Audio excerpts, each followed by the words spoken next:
Hello guys, welcome back to my YouTube channel EN learners. I hope आप सब अच्छे होंगे। तो चलिए गाइज, आज की क्लास को स्टार्ट करते हैं। तो आज हम आपका रीडिंग कॉम्प्रिहेंसिव पैसेज, जिसे आप RC के नाम से जानते हो, उसे डिस्कस करने वाले हैं। ये आपका एग्जाम में कंपलसरी होता है, चाहे वो आपका पेपर फर्स्ट हो या फिर आपका पेपर सेकंड। दोनों ही पेपर में आपका रीडिंग कॉम्प्रिहेंसिव पैसेज जो है आता है। और जैसे कि आपको पता है, ये आपका टोटल जो मिलाकर 30 नंबर का आपका एग्जाम में आता है। तो 30 नंबर जो है आपको नेट भी क्लियर करा सकते हैं और आपका GRF भी क्लियर करा सकते हैं। और बहुत से बच्चे क्या करते हैं, रीडिंग कॉम्प्रिहेंसिव को बहुत इजी में ले लेते हैं, लेकिन आपके रीडिंग कॉम्प्रिहेंसिव इजी नहीं होते। ये आपका बहुत ज़्यादा आपका टाइम भी ले लेगा अगर आप प्रैक्टिस नहीं करोगे, और आपके क्वेश्चन भी गलत हो जाएंगे। तो आपको क्या करना होता है, रीडिंग कॉम्प्रिहेंसिव को क्लियर करने का सबसे अच्छा यही तरीका है कि आप रोज जो है एक रीडिंग कॉम्प्रिहेंसिव जो है आप सोल्व करो। वो आपको यहाँ पर चैनल पर कराए जाएंगे, तो आप चैनल को सब्सक्राइब कर सकते हो। और ऐसे ही आपको यहाँ पर प्रीवियस पेपर जो भी आपके UGC नेट से रिलेटेड हुए हैं, उन सब की क्लासेज जो है आपको यहाँ पर भी देखने को मिलेगी। साथ ही साथ जो भी चैनल के साथ नया जुड़ा है, वो चैनल को सब्सक्राइब कर लीजिए और बेल आइकन को प्रेस कर लीजिए, ताकि आपको ऐसे ही इंपॉर्टेंट इन्फॉर्मेटिव वीडियो जो है मिलती रहे।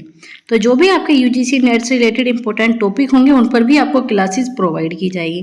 तो जैसे कि आप यहाँ पर देख पा रहे हो, ये आपका रीडिंग कॉम्प्रिहेंसिव पैसेज हो गया। ये आपको हिंदी और इंग्लिश दोनों में कराया जाएगा, ताकि बहुत से बच्चे जो हिंदी मीडियम के हैं वो हिंदी मीडियम के पैसेज से कर ले, और जो इंग्लिश मीडियम के हैं वो आपके इंग्लिश मीडियम के सेशन से कर ले।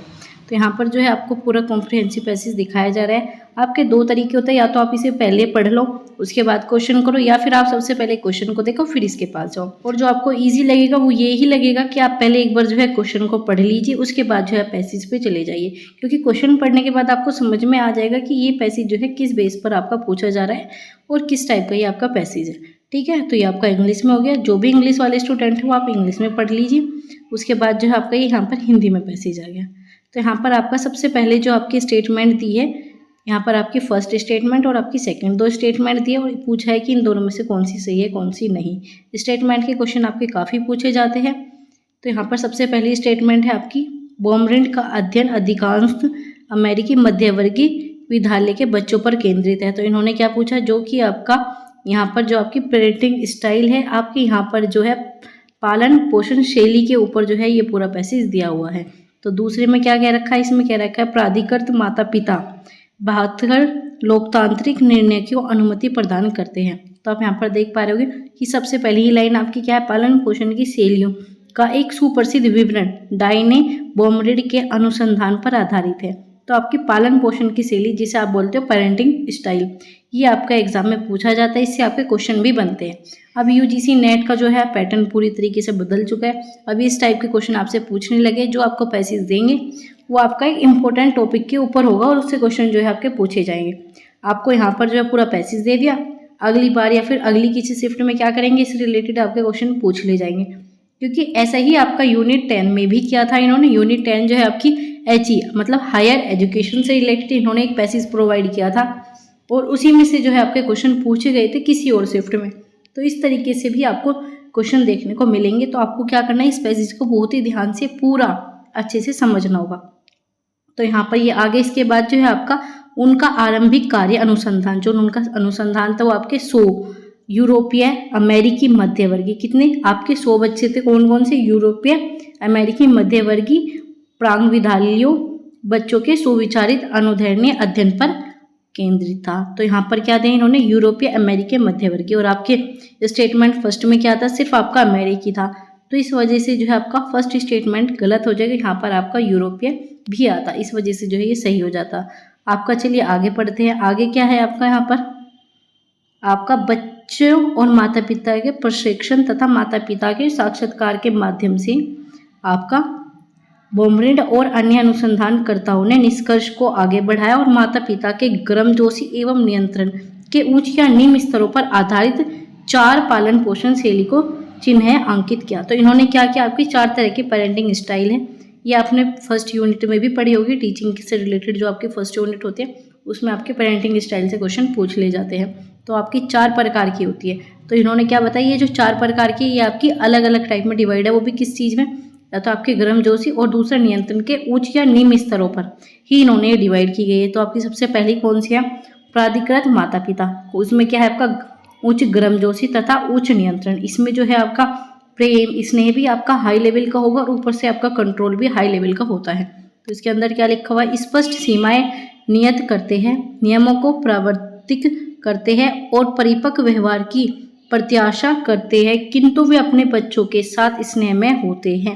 इन्होंने क्या कहा कि नियम भी लगाएंगे, आपकी स्पष्ट सीमाएं भी रखेंगे कि बच्चों को जो है एक लिमिटेशन में रखेंगे कि आपको जो है इतने बजे तक जो है आपको घर पे आ जाना है। ये क्या करती है, आपकी एक लिमिटेशन लगा दी, लेकिन उसकी लिमिटेशन लगाने के पीछे आपका स्नेह भी है, ये भी बताया जाता है कि ये लिमिटेशन क्यों लगाई जा रही है।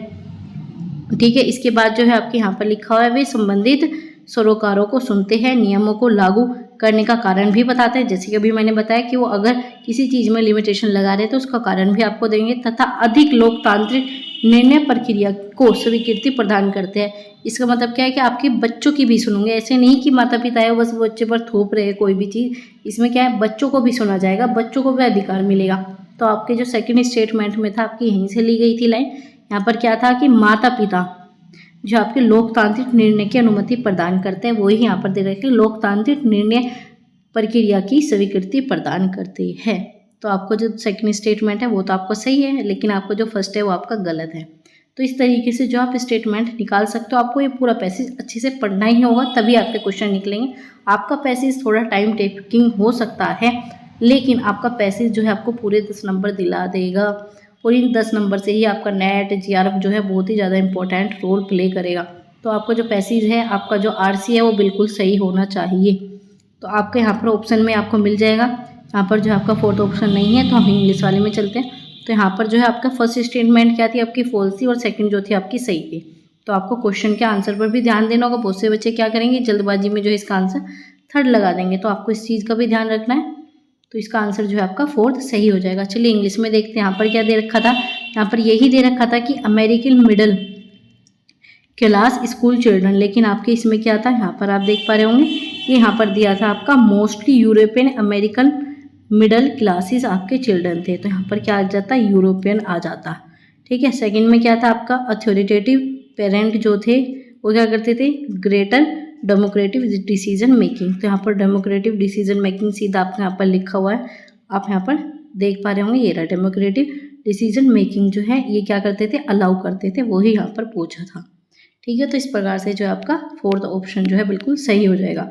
और जो आपको आंसर भी बताए जा रहे हैं, आपको इसमें एक भी प्रकार का डाउट नहीं होना चाहिए, क्योंकि जो आपकी NTA की ऑफिशियल आई थी आंसर की, वो भी रिवाइज होने के बाद उसी के अकॉर्डिंग जो आपको आंसर बताए जा रहे हैं, ताकि आपको किसी भी प्रकार का डाउट, कोई भी कन्फ्यूज़न ना बचे और आप NTA के पैटर्न को भी समझ पाओ।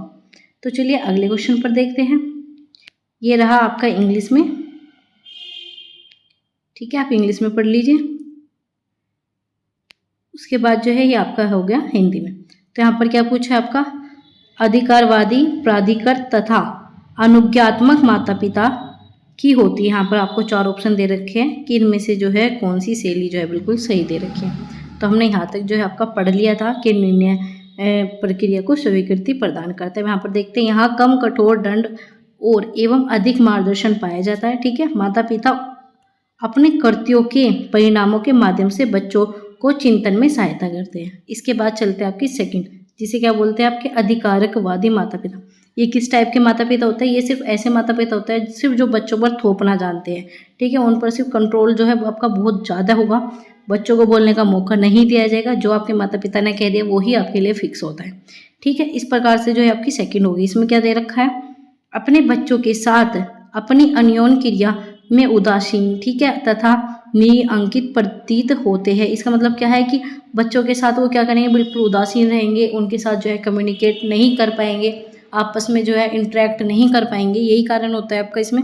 दूसरा है, बच्चों से यह प्रत्याशा की जाती है कि वे परिपक्व हो और वह ही करे जो माता पिता कहे, क्योंकि मैंने ऐसा कहा था। इनका मतलब यही होता है कि जो माता पिता ने कह दिया वही बच्चा करेगा बड़ा होने के बाद, क्योंकि माता पिता जो है बिल्कुल सही है, उनकी बात उन्हें माननी होगी। आगे क्या है, यह भावनाओं पर अधिक बात नहीं करते, दंड कठोर होते हैं किंतु अपमानजनक नहीं होते। इसमें आपको दंड तो दिया जाता है, ठीक है। माता पिता अपने बच्चों को प्रेम तो करते हैं किंतु खुले तौर पर स्नेह को प्रदर्शित नहीं करते हैं। तो ठीक है, ये आ गया आपका सेकंड। इसके बाद चलते हैं आपकी थर्ड पेरेंटिंग स्टाइल। यहाँ पर क्या है आपके अनुज्ञात्मक माता पिता। इसमें क्या है आपकी उच्च गर्मजोशी तथा निम्न नियंत्रण। यहाँ पर क्या होगा, कंट्रोल कम होगा और माता पिता बच्चों को बहुत ज़्यादा प्रेम करेंगे, बहुत ही अच्छे से रखेंगे, लेकिन उन पर कंट्रोल जो है बिल्कुल भी नहीं होता, कम होता है, बहुत ही कम देखने को यहाँ पर मिलेगा। तो यहाँ पर क्या है आपका स्नेही एवं पालन पोषण वाले होते हैं, ठीक है, किंतु अपने बच्चों के लिए नियम या परिमाण होते हैं तथा उसके परिपक्व व्यवहार को कम प्रत्याशा होती है क्योंकि वे केवल बच्चे हैं। तो यहाँ पर माता पिता क्या सोचते हैं कि अभी छोटे बच्चे हैं, ये खुद सीख जाएंगे, इस टाइप की उनकी थिंकिंग होती है कि हमें जो है इन पर किसी भी प्रकार का कंट्रोल नहीं रखना, बच्चे हैं वो खुद से सीख जाएंगे जब वो बड़े हो जाएंगे, यही वो सोचते हैं, चाहे बच्चा कितना भी बड़ा हो जाए, ठीक है। इस प्रकार से जो है माता पिता उन्हें प्रोटेक्ट करते हैं बाकी चीज़ों से भी, ठीक है। अब चलते हैं आपकी फोर्थ पे। फोर्थ में कौन सी आपकी अस्वीकृति अपेक्षित। अस्वीकृति अपेक्षित क्या होते हैं, इसमें ना तो आपके बच्चों पे ध्यान दिया जाएगा, ना ही उन पे किसी प्रकार का कंट्रोल होगा, ना ही उनसे स्नेह प्रेम वगैरह कुछ भी होगा। तो ये जो होते हैं माता पिता बिल्कुल आप बोल सकते हो लापरवाह वाले होते हैं कि इनका बच्चा कहीं भी रहे, कैसे भी पढ़े, कोई इन्हें मैटर नहीं होता, कोई इन्हें फ़र्क नहीं पड़ता। ये होती है आपकी फोर्थ पेरेंटिंग स्टाइल। तो यहाँ पर क्या है आपके निम्न गर्मजोशी। निम्न गर्मजोशी का मतलब क्या है, स्नेह बिल्कुल नहीं करेंगे। निम्न कंट्रोल मतलब आपका बहुत ही कम उन पर कंट्रोल रहेगा। तो यहाँ पर दे रखा है आपका बिल्कुल देखभाल न करने वाले प्रतीत होते हैं तथा अपने बच्चों के नियंत्रण, अभिव्यक्तिशीलता या शिक्षण के प्रति फिक्रमंद नहीं हो सकते। यही बात है जो मैंने बताई कि माता पिता को अपने बच्चों की फिक्र ही नहीं है, बच्चा क्या कर रहा है, क्या पढ़ रहा है, कहाँ पर रहता है, किस टाइम घर पे आ रहा है, किस टाइम वो घर से जा रहा है। तो ये सारी चीज़ें थी आपकी फोर्थ में। अब आपकी लास्ट लाइन बचती है, उसमें क्या दे रखा है आपका अधिकारवादी, ठीक है। आपका प्राधिकृत तथा अनुज्ञात्मक माता पिता अपने बच्चों को प्रेम करते हैं। जो आपके स्टार्टिंग के थे तीनों, वो क्या करते थे, अपने बच्चों को प्रेम तो करते थे, ठीक है। इसके बाद इन्होंने क्या दिया है कि उनमें अपना सर्वोत्तम करने का प्रयास करते थे, मतलब प्रेम करते थे और अपना सबसे बेस्ट देने का प्रयास जो यहाँ पर माता पिता करते थे। इन तीनों स्टाइल में आपके फोर्थ वाले को यहाँ पर इंक्लूड नहीं किया गया क्योंकि फोर्थ वाले जो है आपके बिल्कुल लापरवाह है, ना ही वो बच्चों से प्रेम करते हैं, ना ही बच्चों को बहुत ही अच्छा करने के लिए वे प्रयास करते कि हमारे बच्चे जो है बहुत ही अच्छा करें, ऐसा टाइप की कोई भी उनकी थिंकिंग नहीं होती। इन्होंने आगे क्या दे रखा है, इन्होंने आगे दिया है उनके पास पालन पोषण करने की सर्वोत्तम तरीकों से संबंधित विभिन्न विचार होते हैं। ये तीनों पेरेंटिंग स्टाइल में क्या होते हैं, आप सबसे अच्छा करना सोचेंगे ये तीनों, लेकिन इन तीनों की ही जो आपकी स्टाइल है वो तीनों की ही क्या है, विभिन्न विचारों पर विचार करते हैं। तो यहाँ पर क्या है आपका सबसे पहले समान पालन पोषण शैली समान तो हो ही नहीं सकती क्योंकि ये तीनों ही पेरेंटिंग स्टाइल जब अलग है तो इनकी पालन पोषण शैली सेम नहीं हो सकती, ठीक है। आगे क्या है आपका अत्यधिक आक्रामक पालन पोषण शैली, तो ये तो नहीं, ये आप अपना इसमें तो कह सकते हो कि सेकंड में कि यहाँ पर माता पिता जो है ज़्यादा कंट्रोल रख रहे, लेकिन ये तीनों में अलाउ नहीं करते। वो भी आपकी आक्रामक पालन पोषण शैली नहीं है, सिर्फ यहाँ पर कंट्रोल ज़्यादा है, लेकिन बच्चों से प्रेम किया जा रहा है, बच्चों को थोड़ा समझा जा रहा है। लेकिन जो आपका थर्ड है उसमें आपकी विषम पालन पोषण शैली, तो आपने यहाँ पर पढ़ा विषम विभिन्न विचार, इसका मतलब क्या आपके विषम पालन पोषण शैली, तो आपका इसमें सी सही हो जाएगा क्योंकि जब ये तीनों ही शैली अलग है तो इन तीनों के तरीके भी अलग होंगे, मेथड भी अलग होंगे, तो इसी वजह से जो है इसका थर्ड ऑप्शन सही हो जाएगा। एक बार आपका फोर्थ भी देख लेते हैं। फोर्थ में क्या है, अत्यधिक सौम्य पालन पोषण शैली, इसका मतलब क्या होता है, बहुत ही ज़्यादा बच्चों से प्रेम किया जा रहा है, बच्चे गलत करे सही करे वो चीज़ें नहीं देखी जा रही, तो ऐसा तो नहीं था क्योंकि ये तीनों ही आपके अलग है और तीनों में ही अलग अलग इन्होंने मीनिंग बताया था, तो इस वजह से जो है आपको बिल्कुल थर्ड जो है बिल्कुल सही हो जाएगा, विषम पालन पोषण शैली, ठीक है। चलिए अगले क्वेश्चन को देखते हैं। ये आपका इंग्लिश में हो गया क्वेश्चन,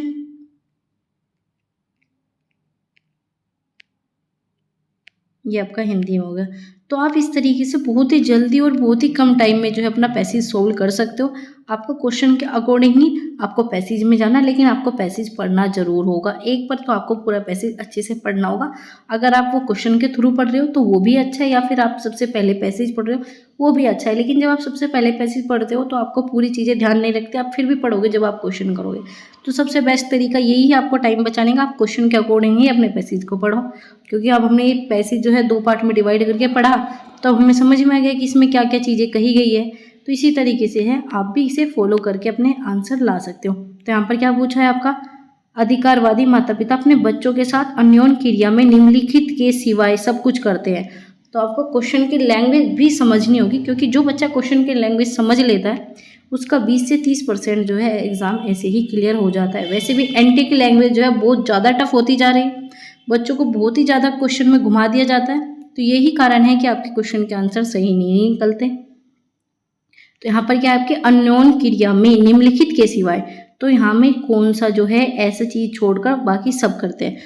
तो आपको यहाँ पर सबसे पहले कहाँ पर जाना है, आपको अधिकारवादी माता पिता की अलग लाइन थी, तो आपको सीधा उसी पैसेज में चले जाना है। आप यहाँ पर आगे अधिकारवादी माता पिता, ठीक है। सबसे पहले क्या कहती है, वो खुले तौर से स्नेह प्रदर्शन नहीं करते हैं, ठीक है। इसके बाद क्या है आपका, उदासीन व नियंत्रित होते हैं। आपने यहाँ तो पढ़ा कि उदासीन व नियंत्रित होता है, ठीक है। तो ये हो गया। आगे क्या है, इन्होंने दिया खुले तौर पर, ये भी आपका यहाँ पर मिल जाएगा कि खुले तौर पर जो है अभी हमने पढ़ा था कि भावनाओं को प्रदर्शित नहीं कर पाते, स्नेह को प्रदर्शित नहीं करते, तो ये भी आपका मिल गया। तो 2 ऑप्शन तो आपके मिल गए। तीसरा क्या है, आज्ञा पालन करने की प्रत्याशा रखते हैं। हाँ, ये रखते हैं कि हाँ उनके बच्चे जो है अपने माता पिता की आज्ञा माने, तभी तो ये कहा गया है कि क्योंकि मैंने ऐसा कहा, इसका मतलब क्या है, वो उनकी आज्ञा माने, ठीक है। ये भी, लेकिन आपका जो 4th है, अपने बच्चों से प्रेम नहीं करते, ऐसा तो यहाँ पर नहीं लिखा कि प्रेम नहीं करते, सिर्फ यही तो बताया कि अपने बच्चों से प्रेम तो करते लेकिन उसे दिखा नहीं पाते। जैसे कि यहाँ पर है कि अपने बच्चों से प्रेम तो करते लेकिन खुले तौर पर जो है प्रदर्शित नहीं कर पाते। और इन्होंने पूछा था सिवाय, ऐसा कौन सी चीज़ है उसे छोड़कर बाकी सब करते हैं। आपका फर्स्ट भी हो रहा था, सेकंड भी हो रहा था, थर्ड भी, लेकिन जो आपका 4th है उसे छोड़कर जो है आपके अधिकारवादी जो है सारी चीज़ें, सारी क्रियाएं करते हैं। तो आपका इसमें 4th ऑप्शन जो है बिल्कुल सही हो जाएगा।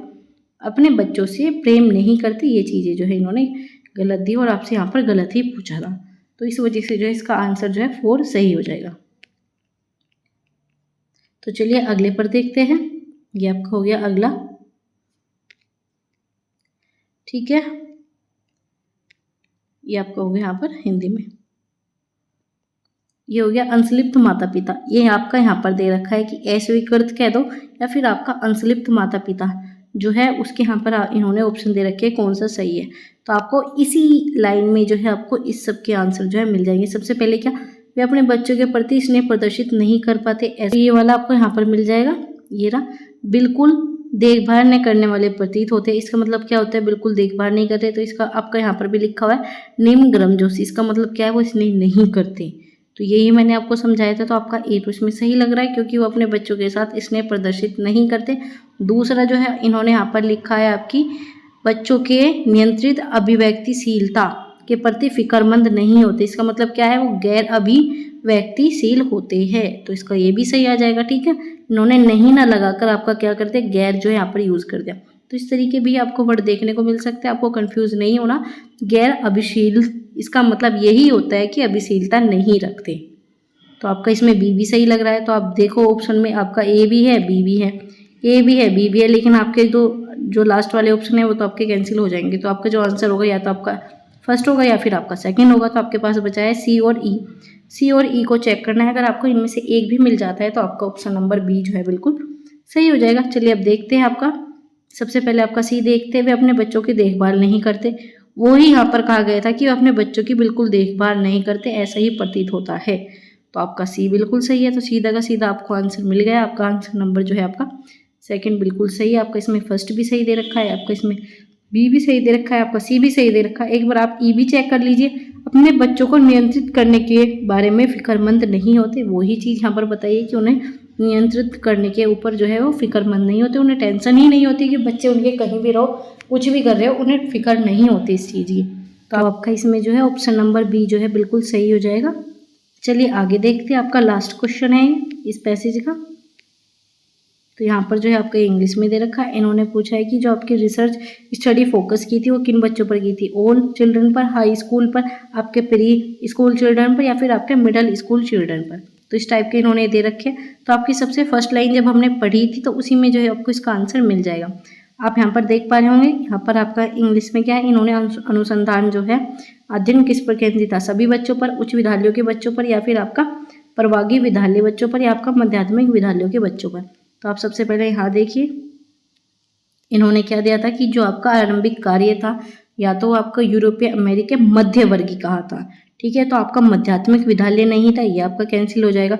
दूसरा सभी बच्चे भी नहीं था, और तीसरा जो आपका उच्च विद्यालय के बारे में यहाँ पर बात नहीं की गई। यहाँ पर बात किसके बारे में की गई थी, आपके प्रज्ञा विद्यालय। तो आपका यहाँ पर दे रखा है इन्होंने प्रज्ञा विद्यालय बच्चों के सुविचारित अनुदैर्ध्य अध्ययन पर केंद्रित था। तो आपका सिंपल सा जो है इसमें आपका ऑप्शन नंबर जो है आपका सी सही हो जाएगा, ठीक है।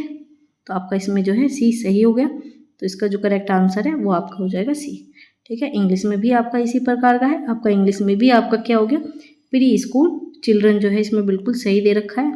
आप यहाँ पर देख भी पा रहे होंगे कि यहाँ पर क्या है, प्री स्कूल चिल्ड्रन। ठीक है, ये आपका बिल्कुल सही हो गया। तो इन्होंने किस चीज़ पर रिसर्च की थी, प्री स्कूल चिल्ड्रन पर रिसर्च की थी, और इन्होंने इसी के बेस पर जो है आपके पेरेंटिंग स्टाइल निकाले थे, इसकी सारी शैली निकाली थी। ये शैली जो है आपकी इम्पोर्टेंट है और ये आपके एग्जाम में पूछी जाती है, तो आपको ये अच्छे से याद करनी होगी। ये आपके अदर भी यूनिट में काम आएगी और ये आपके नॉलेज को भी बढ़ाने के लिए बहुत ही अच्छा है, क्योंकि आप प्रोफेसर बनोगे, आप रिसर्च करोगे तो आपको ये सारी बेसिक सी चीज़ें जो है समझ में आनी चाहिए।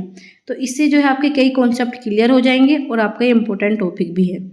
तो आपको मैं इसकी पीडीएफ जो है टेलीग्राम चैनल पर शेयर कर दूंगी, आप इसकी एक बार और प्रैक्टिस कर लीजिए। और किसी भी क्वेश्चन में कोई भी डाउट, कोई भी कन्फ्यूज़न हो तो आप मुझे कमेंट बॉक्स में पूछ सकते हो।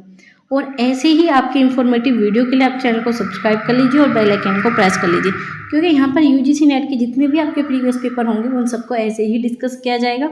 अभी आपके जो है पैसेज चल रहे हैं, फिर इसके बाद जो आपके unit first, second, third, fourth इस टाइप के जो आपके सभी क्वेश्चन कराए जाएंगे। और साथ ही साथ जो भी आपके एमएड वाले स्टूडेंट हैं या फिर आपके एमए एजुकेशन के लिए, उनके लिए भी जो आपका सेकंड पेपर होता है एजुकेशन के, उसके भी क्वेश्चन जो है जल्दी ही यहाँ पर सोल्व कराए जाएंगे। तो आप सभी को बस इतना ही करना है, आपको थोड़ा सा सपोर्ट दिखाना है, चैनल को शेयर करना है, अपने दोस्तों को बताना है, क्योंकि ये सभी वीडियो जो है आपके एग्जाम के लिए बहुत ही ज़्यादा हेल्पफुल होने वाली है। तो गाइस आज की वीडियो में इतना ही था। वीडियो को प्लीज़ लाइक कीजिए, अपने दोस्तों के साथ शेयर कीजिए। Thanks for watching, keep learning, keep supporting EN learners.